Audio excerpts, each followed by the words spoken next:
Hello guys, today I'm going to explain why I think Real Madrid will once again go empty-handed this season.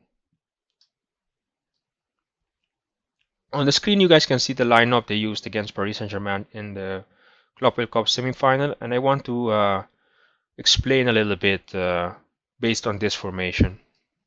I think the formation looked more like this on the pitch. So as you guys can see in the right back position, we can see Valverde. And at the three at the back were Asensio, Chouameni, and Rudiger. And Fran Garcia started as the left wing back. So Dean Huysen did not play this game because he had a red card, and I think he is their best center back, especially with the ball at his feet. He's very comfortable, and I think the combination of him and Rudiger can be really good for Real Madrid. I think those two can complement each other. Especially Dean Huysen is good at making interceptions, and Rudiger is quite aggressive. So it's a really good combination to have two really good center backs. I think their problems will be more on the right back position. To be honest, I think in this game in particular, Xabi Alonso did not trust Trent to play this game because of his defensive inabilities, and they played quite a strong team in Paris Saint-Germain. They ended up losing the game 4-0. So I think your manager not starting you in such an important game, and with you being the only right back available for this game, I think that says a lot. I think Trent Alexander-Arnold has a lot of problems defensively. I think in for Liverpool, they made adjustments to make him more comfortable in this position, so he can do what he does best, which is going forward to make crosses into the box or making long passes with his right foot. He has a really good right foot, but I do not think Real Madrid will make those adjustments for him. For example, in Liverpool, whenever Trent goes up, I think one midfielder falls into that open area to cover for him so he can be more comfortable doing what he does best. And I do not see Real Madrid doing that, especially with Xabi Alonso. I, so yeah, it's going to be a difficult season for him. And if the plan is to play with Trent Alexander-Arnold starting on the right back position, Real Madrid are going to suffer a lot. So yeah. On the left wing back position, I think they signed the new player Alvaro Carreras from Benfica. I saw some highlights from him. He looks to be a good player going forward, but I have not seen enough of him yet at this level. So we're gonna have to wait and see what he can contribute to the squad. They have really good, solid options here. I think Fran Garcia is a reliable player. He's not the best player, but Mendy is also really strong defensively, so we're gonna have to wait and see who is going to start. I think Alvaro Carreras would be the favorite because yeah, they signed him for 50 million pounds. So yeah, I expect him to be the one that starts this game. I think Real Madrid are going to have problems in the midfield. I believe. I think if the plan is to play with Bellingham as a number 10 and then with two other midfielders behind him, maybe Valverde and Chouameni or Camavinga, I don't think that works because Bellingham is not number 10. He played in this position, as we can see, as a center forward, as a number 10 center forward-esque position with Ancelotti, and in this position in particular, he had a lot of freedom to move where he pleases.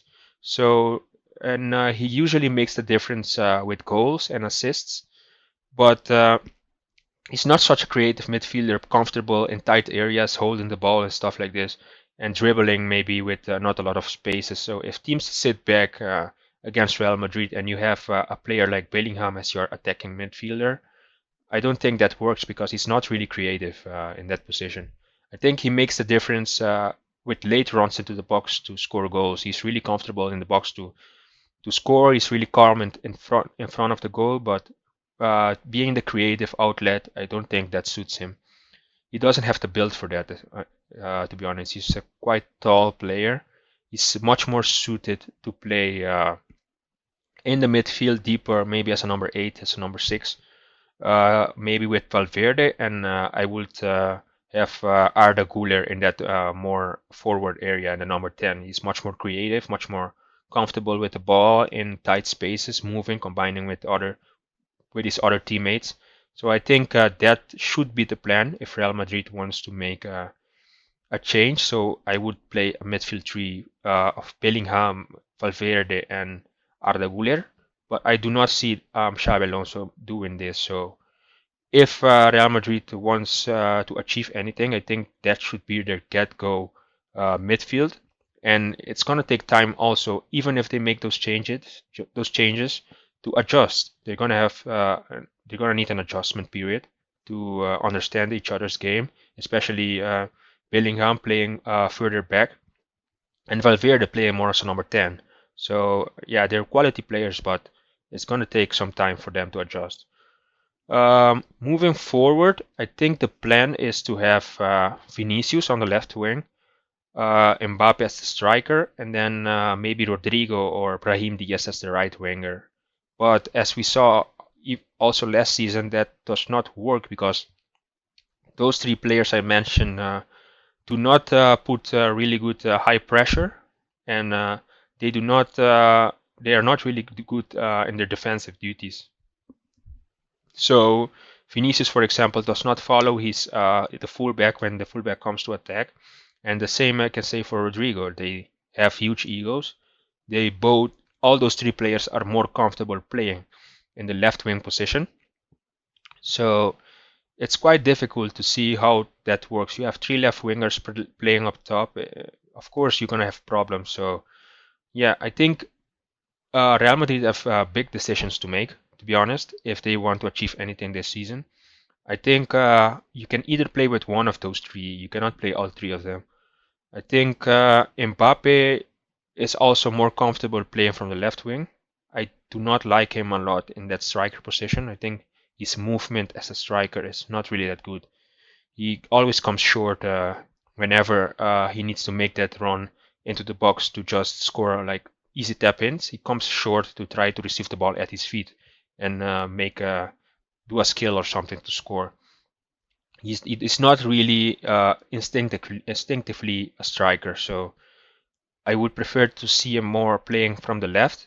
And yeah, they're gonna have to make big decisions because I think only one of those three can play, and they're on high salaries. So I do not think Florentino would like it if two of those players are on the bench constantly for only one of them to play, and they won't like it either. So that's gonna cause troubles for them in the dressing room for sure. So, but yeah, I think they are better with Gonzalo Garcia playing as a striker, and then either Mbappe or Vinicius as the left wing, and maybe Brahim Diaz or the new signing Mastantuono coming from the right wing position. I think if Xabi Alonso makes those big decisions, I think it can work. They can then improve playing like that, and then we can see what it's going to be. So, but I do not see Xabi Alonso making those changes. So, yeah. Yes, guys, this has been my prediction for Real Madrid. I think they are going to go empty-handed this season as well. I'm not a Barcelona fan. I'm just going by objective facts here, as what I saw from them last season and what I saw from them also in the Club World Cup. So let's see if Xabi Alonso is going to make those changes for the start of the season. But if he does not make those big adjustments, take big decisions, Real Madrid is going to suffer. So yeah, let me know what you guys think of my prediction down below, and subscribe to my channel. Thanks.